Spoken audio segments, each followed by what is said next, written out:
Mr. Vidjongtius and Dr. Christina is your perspectives, and I would agree that what Ms. Tavichan has also just mentioned, that public-private partnerships or a model can be hugely successful. So I'd perhaps like to get your opinions and insights into that and where those directions may help in further direction.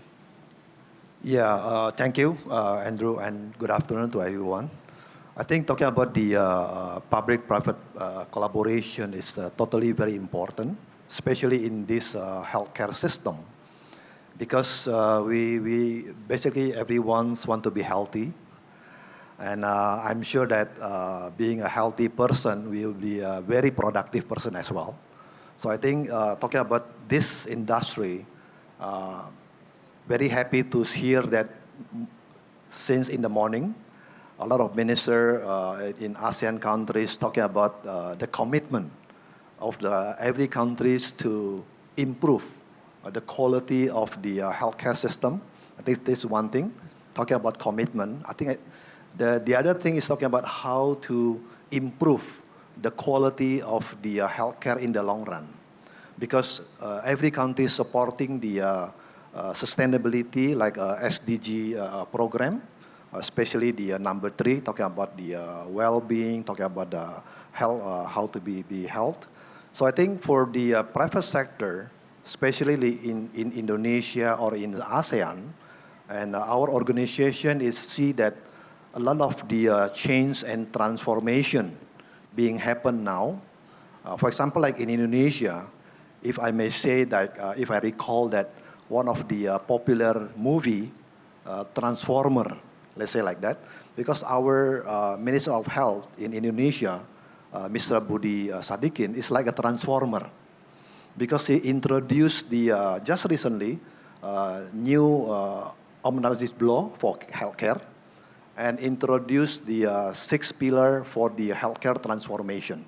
This is one thing that can opening up the investment space, because one of the simple example how to extend the expecting life for everybody.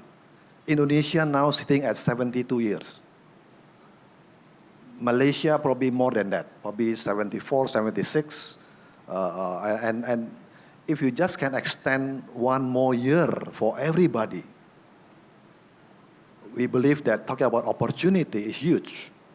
You can starting from talking about the healthcare infrastructure, because most of the country in ASEAN is talking about primary care. Primary care, you need the physical health services close to everyone, close to everybody. Especially like Indonesia, so many islands.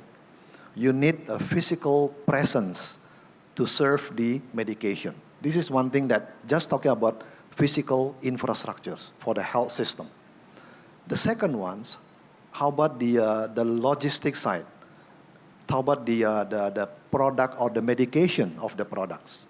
So a lot of things that opening up the space that for the private sector to join this investment. And we also believe that, and I see that a lot of the every country already have the universal coverage, but we see that it still need to be improved in terms of coverage, in terms of services, in terms of the waiting time, facilities, medical device. So there are so many things that we can identify one by one, and definitely government have do their best effort, but it's still not enough. So I think private sector can participate and can jump into this kind of investment, and we can serve better quality of the health to everybody. For example, like Myanmar, we did investment in Myanmar. So we set up the factory there because we know that for a certain type of services, we need to put the support to Myanmar people and do the investment there and do the manufacturing and for the local productions. It's the same like Laos. We have the product there, starting small, but it growing. This is the way that I think private sector is very important here, and we can invite more and more private sector alone is not enough. I think we need more and more to support the Southeast Asia here, because we are now, in terms of people, probably now it's almost 700 million people. So I think this is the way that the size, the scale is very positive and very encouraging.